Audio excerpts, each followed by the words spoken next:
పశ్చిమ బెంగాల్లో మళ్ళీ హిందువులు ఎవరి సమాధులు వాళ్ళు కట్టుకుంటున్నారా అంటే అవును. ఎందుకంటే అక్కడ కొన్ని సర్వేలు చెప్తున్నటువంటి వాస్తవాలు ఏంటంటే మళ్ళీ అక్కడ టీఎంసీకే ప్రజలు పట్టం కట్టడానికి ప్రయత్నాలు చేస్తున్నారు అన్న విధంగా. ఎలాగైనా నాలుగోసారి అధికారంలోకి రావడానికి మమతా బేగం తీవ్ర ప్రయత్నాలు చేస్తుంది. అవసరమైతే అక్కడ ప్రజలందరికీ కూడా అంటే సాధ్యం కానిటువంటి పథకాలు కూడా ప్రవేశపెట్టేస్తుంది.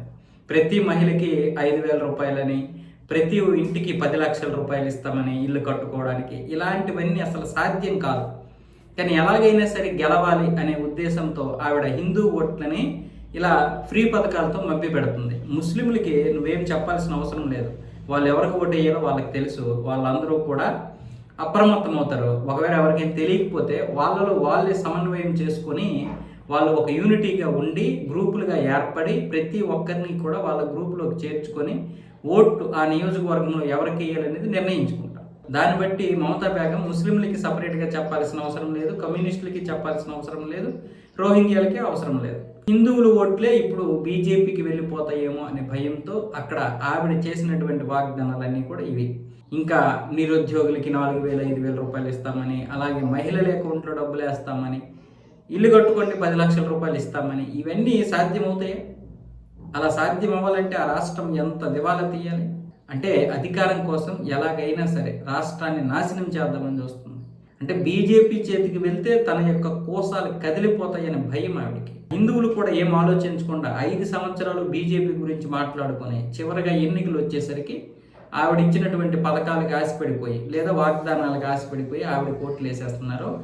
ఆవిడ గెలిచిన తర్వాత మళ్ళీ హిందువుల మీదే దాష్టికాలు దౌర్జన్యాలు చేయడం, ఆ తర్వాత మళ్ళీ బీజేపీకి ఓటేస్తామని హిందువులు చెప్పడం. లాస్ట్ టైమే 100 దాటి రావాలి బీజేపీకి. ఇప్పుడు గెలవకపోయినా 100 దాటి వస్తే పరిస్థితి ఎలా ఉంటుంది? భయం అయితే ఉంటుంది కదా ఆవిడలో.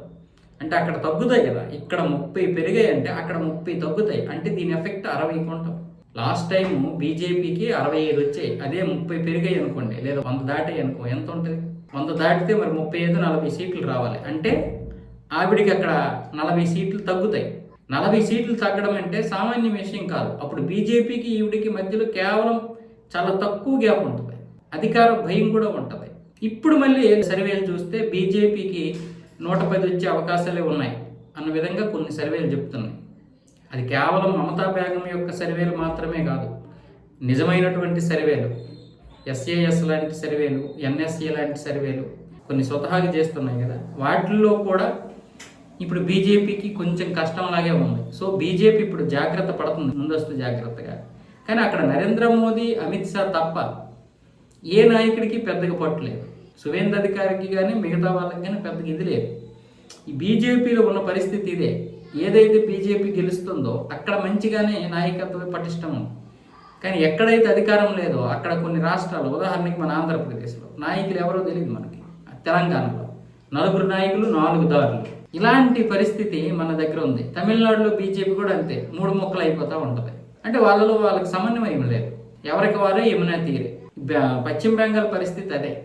హిందువులు ఒకవైపు ఇలా మారిపోతూ ఉంటారు, వాళ్ళ మనసు ఎప్పుడు నిలకడగా ఉండదు, రకరకాలుగా మారిపోతారు. వాళ్ళకి ఇప్పుడు హిందుత్వమా, ముస్లిమా, క్రిస్టియనే ఉండదు. వాళ్ళకి మన పథకాలు ఏంటి, మనకేమి ఇస్తుంది, ఇంత డబ్బు వస్తుంది. ఇప్పుడు ముస్లింలు అందరూ కూడా హిందువులతో సరదాగా మాట్లాడతారు, మంచిగా మాట్లాడతారు, క్యా భాయ్, హాయ్ భాయ్ అంటారు. మరి తర్వాత మాట్లాడరా అంటే తర్వాత మాట్లాడినా మనసుల్లో ఒకలాగా ఉంటాయి. ఎప్పుడు ముస్లింలు హిందువులు దగ్గర ఉన్న వాళ్ళు ఎప్పుడు సంతోషంగా ఉంటారు. కానీ వాళ్ళు ఉన్న మనస్తత్వం ఏదైతే అలాగే ఉంటుంది, అది మారదు. ఓట్ల విషయంలో మారదు, ఇంకే నోట్ల విషయంలోనూ మారదు. మన దగ్గరే ఎవరైనా వచ్చి ఇలా పలకరించగానే మనమేం వచ్చేసి కరిగిపోతాం, నిజమని నమ్మేస్తాం, మొత్తం సమర్పించేస్తాం. అది ఓట్లైనా శరీరమైనా ఏదైనా. సో మరి ఇప్పుడు హిందువులు మారకపోతే ఎలా? ఇప్పటికైనా మారకపోతే ఎలా? పశ్చిమ బెంగాల్లో ఖచ్చితంగా మార్పు రావాలి. బీజేపీకి ఇంకా 110 వచ్చాయంటే మరి ఖచ్చితంగా ఆవిడకి 170 నుంచి 180 190 స్థానాలు వస్తే మళ్ళీ ఆవిడ రెచ్చిపోతుంది. రోహింగ్యాలకి ఈసారి డైరెక్ట్గా బార్లా తెరిచేస్తుంది డోర్లు. ఇంకా బలమైన వ్యవస్థను ఏర్పాటు చేస్తుంది వాళ్ళ కోసం. ఈసీ కానీ ఇంకా ఏ రాజ్యాంగ వ్యవస్థ కూడా టచ్ చేయకుండా సరైనటువంటి చాలా గట్టి పటిష్టమైనటువంటి వ్యవస్థను ఏర్పాటు చేస్తుంది. ఇకనైనా సరే కేరళ హిందువులు, పశ్చిమ బెంగాల్ హిందువులు, తమిళనాడు హిందువులు మారాలి.